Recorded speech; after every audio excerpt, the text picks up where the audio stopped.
ہوگی میرے نبی کریم علیہ نے ارشاد فرمایا، حضرت عمر حدیث کے راوی ہیں، ابن حبان میں موجود ہے، فرمایا جس شخص نے اپنی خواہش کو روک لیا، دل میں جذبہ تھا، خواہش تھی، پر اس نے اس کو روک لیا، جس نے اپنی خواہش کو روک کر، اپنے نفس کو روک کر اپنے بھائی کی ضرورت پوری کر دی،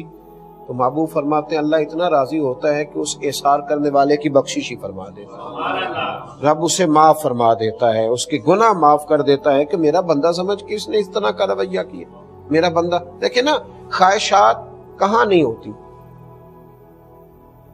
خواہش کہاں نہیں ہوتی۔ یہ نفس تو ایک ایسا گھوڑا ہے کہ آپ اس کی ایک بات مانیں تو سمجھ لیں کہ ایک لگام اس کی ڈھیلی ہو گئی، پھر یہ فٹافٹ دوسری بھی ڈھیلی کرنے کی کوشش کرتا ہے، ایک کے بعد دوسری، دوسری کے بعد تیسری۔ خواہشات تو وہ انسان کے نفس کا وہ پیالہ ہے جو کبھی پر نہیں ہوتا۔ تھوڑا تھوڑا اپنی خواہشات کو روک کر اگر ایثار کیا جائے، اگر کوشش کی جائے کہ چلیں بہت زیادہ اپنے ہی آپ کو سنوارتے رہنا، اپنے ہی گھر کو ضرورت کا کام ضرور کریں، باقی کوشش کریں تھوڑا سا بچ جائے، اور اس غریب کو بھی میسر آ جائے، اس غریب کو بھی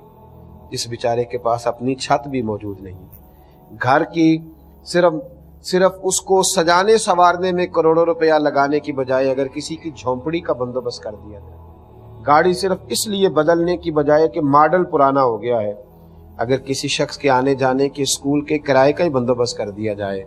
تو میرے بھائی کس قدر زیادہ لوگوں میں پیار بٹے گا۔ لیکن ہمارے ہاں یہ ہوتا ہے کہ جو کسی کے پاس آتا ہے وہ اسے اپنا سمجھتا ہے اور اپنے اوپر خرچ کرنا ضروری جانتا ہے، تھوڑی تھوڑی قربانی دینا، تھوڑا سا خواہشات کو دیکھیں نا،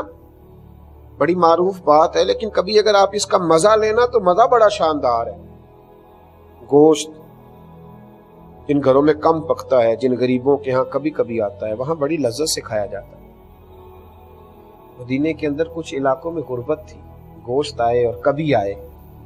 تو بڑی جو ہے وہ لذت کے ساتھ استعمال ہوتا ہے۔ نبی پاک علیہ السلام نے بھی فرمایا اپنے گوشت کی خوشبو سے اپنے پڑوسیوں کو تکلیف نہ دینا۔ کیا لفظ ہیں، کبھی ان کا اثر اور کبھی ان کا سرور محسوس کریں، گوشت کی خوشبو سے اپنے پڑوسیوں کو تکلیف نہ دینا۔ میرے اسلاف فرمایا کرتے تھے اگر روز پھل کھانے ہیں نا تو چھلکے پڑوسی کے دروازے کے آگے نہ پھینکنا، کہیں ان کے بچے بھی ضد نہ کریں یہی والا پھل ہم نے بھی کھانا ہے۔ پتہ نہیں بیچارے کا باپ لا کے دے سکتا ہے کہ نہیں لا کے دے سکتا۔ تو ایک بکری کی سری ایک صحابی نے کسی کے گھر میں بھیجی، اب یہ کبھی کبھی گوشت آیا ہے ہاتھ میں تو وہ پکتا ہے، اس کی ایک لذت ہے، اس کا ایک سرور ہے، وہ کھانا تھوڑا زیادہ کھایا جاتا ہے۔ اس کے گھر میں جب سری آئی ہے، اس دل میں خیال آیا یار میں تو غریب ہوں ہی، یہ جو میرے ساتھ میں پڑوسی رہتا ہے نا مجھے اس کے حال کا پتہ ہے۔ آج ہمیں پڑوسی کی بیوی اور اس کے بچوں کی حرکتوں کا پتہ ہوتا ہے پر ان کی غربتوں کا پتہ نہیں ہوتا۔ یہ پتہ ہوتا کہ آنا جانا کس کا ہے، لیکن وہاں بیمار کتنے، کمزور کتنے، پریشان کتنے، یہ نہیں پتا ہوتا۔ مجھے خبر تو ہے کہ میرے پڑوسی کے بچوں کو کتنا دیر ہو گئی گوشت نہیں کھایا، تو اس نے نا سری ساتھ والے پڑوسی کے گھر میں بھیج دی۔ جب اس کے گھر میں آئی تو ماں باپ نے میٹنگ کی، بچوں کو بٹھایا، کہا تحفہ تو ہمیں ملا ہے، کھا تو ہم سکتے ہیں، لیکن تمہیں پتہ ہے ہمارے ساتھ والے گھر میں کچھ بیمار لوگ بھی رہتے، تو بیمار کو اگر تھوڑا سا گوشت کا شوربہ پینے کو ملے گا تو اس کی دل کو تسلی ہوگی۔ بکری کی سری تیسرے گھر میں گئی، تیسرے نے چوتھے کے گھر میں بھیج دی، چوتھے نے پانچویں کے، اور پانچویں نے چھٹے نے، اور جب چھٹے نے اس کو دیکھا تو اس نے کہا یار دیکھو گوشت تو گھر میں آ ہی جاتا ہے لیکن نیکی کا موقع کبھی کبھی ہاتھ آتا ہے، کسی اور کو نہ دے دوں۔ اس نے دوبارہ پلٹ کے نہ ساتویں کو دے دی، اور جب ساتویں کے ہتھی آئی تو اس نے دیکھی اوہو تو بڑے سارے گھروں میں ہو کے آئی ہے۔ ایک محدث نے تو یہاں کمال جملے لکھے ہیں، وہ کہتے ہیں اس نے پھر بھی اکیلے نہیں کھائی، اکیلے نہیں کھائی، اس نے بیوی سے کہا اس طرح کرو اس کو پکاؤ تو شوربہ ذرا زیادہ کرنا، ساتوں گھر مل کے ہی کھائیں گے، اس کا شوربہ ذرا زیادہ پکانا، ساتوں گھر مل کے کھائیں گے، تھوڑا تھوڑا کھا لیں گے، ذرا مل کے کھا لیں۔ میرے بھائی تھوڑا سا ایثار کا مزاج بن جائے نا، آپ یقین کریں ایثار کا مزاج بن جائے تو بہت ساری غربتیں ویسے ہی تقسیم۔ میرے صاحب رحمۃ اللہ تعالی علیہ فرمایا کرتے تھے کہ بیٹا جب اللہ تمہیں زیادہ پیسے دینے لگتا ہے نا تو ہو سکتا ہے کہ اس میں تمہارے غریب بھائی کا بھی اس نے کچھ حصہ بھیجا ہو، اور جب اگلے مہینے تمہیں تھوڑے سے اور زیادہ عطا کرے تو ہو سکتا ہے تمہاری بیمار بہن کا بھی اس میں حصہ ہو، اور فرمایا جب اس سے اگلے مہینے تمہیں کچھ اور تھوڑے زیادہ دینا تو ہو سکتا ہے تمہارے کسی غریب دوست کا بھی اس میں حصہ ہو۔ جب یہ نظریہ ہوگا نا کہ میں دیتا جاؤں گا تو عرش کا مالک بھی مجھے نوازتا جائے گا، تو پھر انسان کے اخلاق بڑی بلندیوں پہ جاتے ہیں۔ میں نے شروع میں کہا یہ وہ والی نیکی ہے جو روح کو سفر کراتی ہے، جو ٹھنڈک دیتی ہے، جو محبت فراہم کرتی ہے۔ دیکھیے نا کمال کی بات، بخاری مسلم میں صحابہ کرام علیہم رضوان تشریف فرمائے، حضرت سہل بن سعد رضی اللہ تعالیٰ عنہ فرماتے ایک عورت آئی اور وہ نبی پاک علیہ السلام سے کچھ عرصہ پہلے نا اجازت لے کے گئی تھی کہ یا رسول اللہ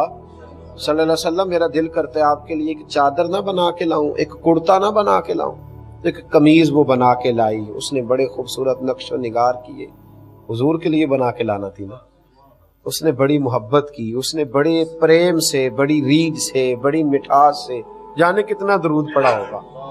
جانے کس قدر وہ راضی ہوئی ہوگی، یعنی وہ لمحے اس پر کتنے سکون کے گزرے ہوں گے کہ اپنے نبی کے لیے تیاری کر رہی۔ کبھی اماں بیٹے کے لیے ٹوپی بنائے نا تو اماں سے پوچھو اس کا رنگ ڈنگ کیا ہوتا ہے، اور جو اپنے مصطفیٰ کریم کے لیے تیاری کرے وہ بڑی محبت سے لائی، بڑے پریم سے لائی اور بڑے ادب سے پیش کی، حضور میں لائی ہوں۔ میرے محبوب بھی بڑا ہی بھلا دینے والے ہیں، محبتوں کا جواب بڑی محبتوں سے دینے والے ہیں۔ نبی رحمت علیہ الصلوۃ والسلام اسی وقت اندر گئے، اسی وقت جب وہ قمیض بنا کے لائی، اندر جا کے حضور علیہ السلام نے جو کرتا پہنا تھا اس کو اتارا، اور جو نئی قمیض وہ صحابیہ بنا کر کے لائی تھی حضور نے فوراً پہن لی، اور پہن کر صحابہ کے بیچ آئے۔ صحابہ کے بیچ جیسے ہی حضور آئے نا تو ایک صحابی، بعض شارحین نے نام لکھا ہے کہ غریب صحابی نہیں، حضرت عبد الرحمن ابن عوف تھے، مالدار آدمی، حضور کی طرف دیکھ کر کے عرض کرنے لگے حضور کتنی پیاری لگ رہی ہے، ایسے لگتا ہے کپڑا بھی آپ کے لیے بنایا گیا۔ حضور کیا انداز ہے، کیسے فٹ آئی ہے وجود اطہر پر، کیا بات ہے محبوب، بڑی پیاری۔ تو حضور فرمانے لگے تمہیں زیادہ پسند آ گئی ہے، زیادہ پسند ہے؟ ہاں۔ فوراً اللہ کے محبوب اندر گئے۔ دیکھنا یہ خاصا مشکل کام ہوتا ہے۔ میں نے کہا کہ چیز کوئی پرانی ہو جائے تو بٹتی ہے، نئی ہو اور پھر ہمیں پسند ہو اور پھر زمانہ تعریف کرے اور اس کو کسی کو دے دیا جائے، یہ کوئی اتنا آسان نہیں ہوتا۔ لیکن قربان جاؤں محبوب تیری اداؤں پہ، قریب محبوب اندر تشریف لے گئے، اور اندر سے حضور علیہ الصلوۃ والسلام نے، وہ خاتون تو جا چکی تھی خوش ہو کے کہ حضور نے پہن لی، محبوب نے پھر پرانا کرتا پہنا اور نئی کو طے کر کے نا جناب عبد الرحمن ابن عوف کے ہاتھ میں تھمایا، اور حضور دوبارہ حجرے میں چلے گئے تو لوگوں نے کہا عبد الرحمن یہ تم نے کیا کیا؟ تم دیکھتے ہو حضور کی کرتا نور پر پیوند کتنے لگے ہوئے، حضور تو قبول ہی نہیں فرماتے۔ صحابہ کرام جب کہتے ہیں تو کسی پر بوجھ بننا پسند ہی نہیں فرماتے، تو آج اگر محبوب نے قبول فرمایا، تم نے طلب کر لیا، تمہیں ایسا نہ کرنا چاہیے تھا۔ جناب عبد الرحمن نے بھی جو جواب دیا وہ بھی بڑا کمال ہے، رو پڑے، فرمانے لگے تمہارا کیا خیال ہے؟ پہننے کے لیے لی ہے، یہ تو حضور کے وجود سے لگ گئی ہے، اب مرتے وقت گھر والوں کو وصیت کروں گا کہ اس میں مجھے کفن دے دیا جائے۔ پس مردن فرشتوں نے جو تلاشی لی تو کیا نکلا؟ فقط ایک دل کے گوشے سے خیال مصطفیٰ نکلا۔